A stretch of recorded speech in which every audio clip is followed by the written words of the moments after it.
This year, I decided to master deep learning in my career break. You might have seen on LinkedIn or YouTube, I started back in October 2022, so just beginning of this year. And I started with two courses.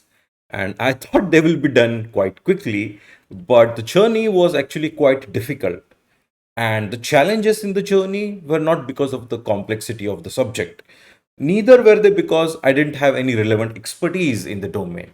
Okay, my background comes from software development. I did that for 2 years. Then I started learning machine learning and deep learning back in 2016.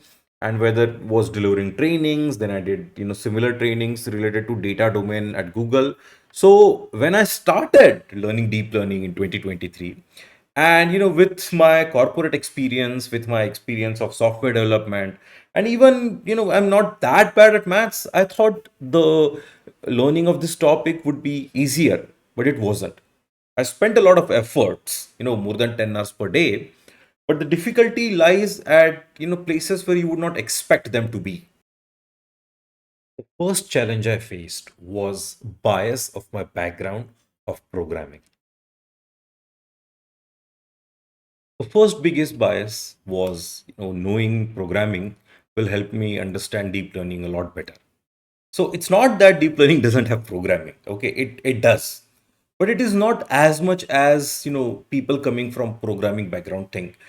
Because we know programming, because I knew programming, I looked at deep learning not from perspective of what it is, but more from perspective of what I know, and then I was projecting my knowledge onto the topic and not really understanding the concepts inherent to the domain of deep learning. So the coding knowledge, even though quite essential, we need to go beyond it and focus on how the coding is just a tool to learn deep learning. So this bias, it was, it took me around 3 4 months to just get into the mindset of deep learning is different from coding, or deep learning is different from mathematics. So these two were the most common challenges.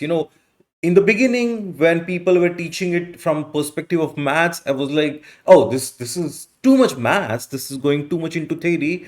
Maybe I should go into programming where I can immediately start working with neural networks. And in that also, the bias of the programming focus took me away from deep learning. So both of them are essential to learn deep learning, but they are parts of the domain. Okay. In neural networks, maths is the language used to describe neural networks accurately, precisely. And programming, using programming, we implement neural network. But neural network slash deep learning is a discipline of engineering. So think of that analogy of being a car mechanic.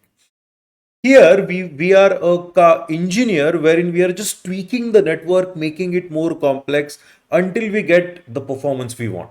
That's all we are doing. It is not a science, as the word says, in which we know the rules of intelligence or we know the rules of a field. That is not how this domain is. It is a engineering domain.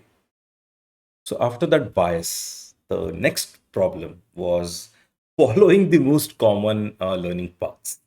If you just search on Google and you say want to learn deep learning, you'll find there are two major camps. One is camp of Andrew Ng, where you start with statistics, maths, and it is a lot more mathematical in nature, and experimental nature of deep learning is also emphasized.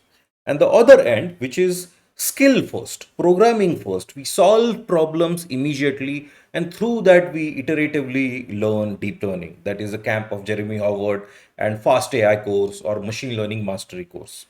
So my journey was quite interesting. Okay, I first started with Andrew Ng course. I found the mathematics quite difficult. Then I moved to fast AI. Then I was like, "Oh, this course is picking up speed quite quickly." And then I realized it is picking speed too quickly, and I was not able to follow along it as much as I thought. Then I stopped, abandoned it, went back to Andrew Ng. Then I did that for next 2 3 months, and then again my progress slowed quite a bit because first two courses in Andrew Ng's specialization on deep learning, by the time the neural network which is implemented is completely from scratch. Okay, so TensorFlow begins at course number 4 almost. Until that, you are doing everything by hand, and these concepts were too tiny but too many to be kept in my mind. And I was realizing I was able to hold the knowledge in my brain and it was leaking before everything could consolidate. That is what I struggled most with. Whether it is in Andrew Ng's course and in Fast AI course, it had difficult problems. So I was not able to find a middle way which combines this mathematical and programming perspective of deep learning. So after all this, going through so many resources on YouTube and list of so many courses, we just list the course you should do for this, the course you should do for that. It's just overwhelming. After doing all that, after I eventually finalized on a few courses which together form a very good conceptual overview of deep learning, and I started to get momentum, then I was hit with this problem of jargons. Okay, in the field of deep learning, many of the terms are written in such a way that it sounds insanely complex, but in reality is extremely simple. So if you want to know a few things like gradient descent, you could have easily said reducing error to its lowest values. Conceptually, that is what we are doing. But by saying things like gradient descent, stochastic gradient descent, ReLU, batch norm, it's so many words. It makes it takes a lot of time and energy to just understand what the hell this concept is saying. So after this 10 months of doing so much in learning deep learning, which involved a lot of course corrections. Okay. If you check, in my planning, this was how I started this mastering deep learning project here in my project tasks manager. So, there were a lot of courses I considered, lot of blogs, different languages which could help me understand it better, different research papers, if I read, which can help me understand better. So, there are a lot of places where I was doing this tracking. And only then I realized what made my journey so difficult. I did not have map of the landscape of the domain. So let's say you're going in a different country and you do not have the map.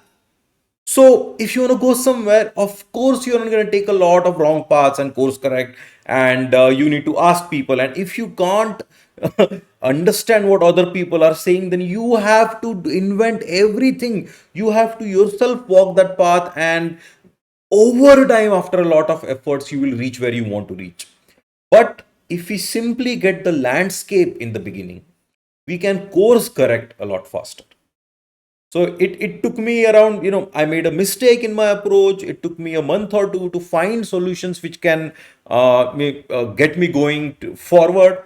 And then I was stuck again. And then another few months to, overcome that, bottleneck I was stuck into. Then, this repeated quite a bit.